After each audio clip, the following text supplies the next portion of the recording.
Teenage Mutant Ninja Turtles Saturday Morning Adventures Endless Summer. This is from IDW and it is a one-shot special. It's basically like a summer issue. And we start off with the turtles doing their turtle thing. They're taking out the Foot Clan who are stealing a bunch of shoes for some reason. I don't know why a bunch of robots would need shoes. Yeah, the Foot Clan are robots in the Saturday morning cartoons. But yeah, they apparently want shoes. So the turtles take them out, and as they're beating up these robots, everyone notices that Mikey is a little bit off. Like everyone's throwing out their puns and one-liners, and Mikey is just kind of sighing. And they destroy the Foot Clan. They head back home. And along the way, Mikey is just kind of talking about how he's just kind of tired. How it feels like all they do is they fight villains. And it never seems to make any kind of difference. Like every week they either fight a new villain or sometimes they fight the same villain every week. And it's just starting to get old. And the Turtle's like, it's not supposed to be fun. Like we're doing this to help humanity. Like this is our job. And Mikey's like, yeah, but it just seems like everyone else gets to enjoy the summer. Everyone else gets to enjoy the sunshine and slushies and gets to have fun. And the only time we ever get to go out above ground is if we're working. And I'm just kind of tired of all this. I like this little page where we have like the layout of the turtle layer. I will say it is kind of weird that we have multiple Leonardos. I know it's supposed to be like a passing of time, but it would just work better if you just show just the one. Just have Leonardo like right here sitting down, and we don't need three other Leonardos. It's just kind of weird. But eventually they start eating pizza, and they're just like, okay, maybe we should do something. Everyone deserves a break. Even us. Maybe we should just go out and just have fun for a day. Donatello pulls out a poster for Frontier Ride a World. And it's like a cowboy western theme park. And one of the things that's encouraged is to come to the theme park wearing a costume. So they think, okay, this is the best time for us to go out above ground. We'll just put on some cowboy costumes and people will think we're cowboy turtles or something. I don't know. It's weird because we have a moment where the turtles, like one of them loses their costume later on, and then one of the humans sees them and is like, "Oh my God, you're a giant turtle!" And I'm just thinking, how can you not tell by their costume? Like the cowboy costume doesn't really do much to hide anything. Then again, that's kind of just one of those things where you have to kind of suspend your disbelief because even the OG cartoons did this. The first live action movie did this. The OG comics from Mirage did this, where they wore the trench coat with the little hat, and that was like enough for people to not realize that they're turtles. But yeah, they're disguised and they're going around. They're just having fun. We have one moment where this little girl carrying ice cream bumps into Michelangelo, and he grabs the ice cream scoop that has fallen off her cone before it hits the ground. He grabs it with his bare hands and then just plops it back on the cone. He's like, "There you go, little girl, on your way."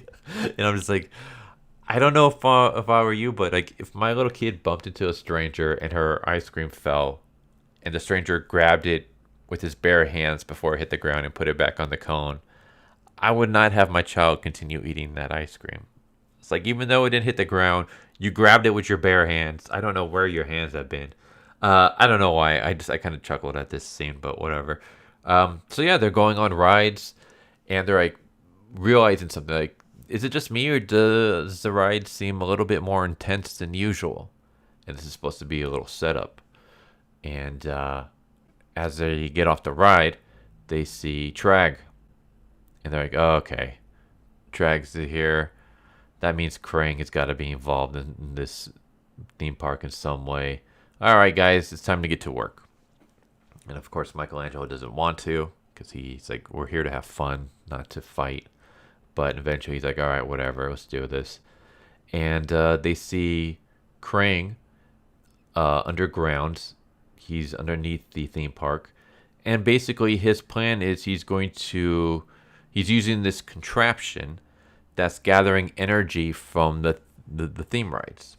Like as the rides are like spinning faster and faster, it's conducting electricity that he's using to power up a portal that will open up a gateway to Dimension X, and then he's going to be able to bring his rock soldiers into Earth and take it over. So that's his plan. And of course, the turtles see it and they're like, okay, we can't allow that to happen. So the turtles show up and we get a showdown where they start battling Krang, and eventually more rock soldiers are able to get through the portal. And now the turtles have to fight an army of rock soldiers as well as try to find a way to power down the theme park so that they can shut down the portal from allowing even more and more soldiers to come through. And then, of course, along the way, I'm not going to spoil everything, but, Mikey starts to realize that what they do is really important and that you can find fun and adventure in work as well. And, there's a lot more stuff, but I'm not going to spoil everything. It was fun. I mean, it's just a little one-shot. Doesn't have anything whatsoever to do with the current Saturday morning adventure run. It's just a little one-shot summer special. And, I will say the artwork, while I do like the artwork in the Saturday Morning Adventures is better just because it really captures that 80s look. Like the Saturday Morning Adventures and Saturday Morning Adventures Continued, the art style looks exactly like the cartoons from the 80s. It looks like they basically just did screen grabs from an episode and then just threw in comic book text over it. Whereas this, it looks more like a artist trying to copy or mimic that style and not necessarily nailing it 100%, but it's still a really, really, really, really good copy. So I do enjoy the artwork. It's not as one for one as the Saturday Morning Adventures is, but it's still really good artwork. And we still get Turtles, 80s cartoon humor, and an 80s cartoon story. It basically, it feels like I am reading a Teenage Mutant Ninja Turtles 1980s episode in comic book form, which is fantastic. That's what I want from my Saturday Morning Adventures Teenage Mutant Ninja Turtle run. I want it to capture that feel of the 80s cartoons, and it does. And so, that's pretty much it. I liked it. I thought it was really good. I do recommend it. If you're a fan of the Turtles, if you have kids, or if you were a fan of the OG cartoons, then definitely check it out. It's basically that in comic book form, and it's fantastic, and I hope to see more of this. This is what I want to see from IDW. I wanted to see more nostalgia when it comes to my Turtles, just because the main Turtle run I'm not really a fan of because of just Janica and all that stuff. It's more of like the crossovers and stuff like that I enjoy. So give me more Saturday Morning Adventures. And hope you enjoyed the video. Hope to see you next time. Take care. Later. So what'd you guys think of that video? Hope you guys enjoyed. If you guys haven't already, please subscribe. Hit that bell for a notification. Leave a like if you enjoyed the video. And if you didn't enjoy the video, thank you for watching it this far. And I hope the next video is more to your liking. Feel free to check out the playlist that you guys see. And I hope to see you guys next time. Later.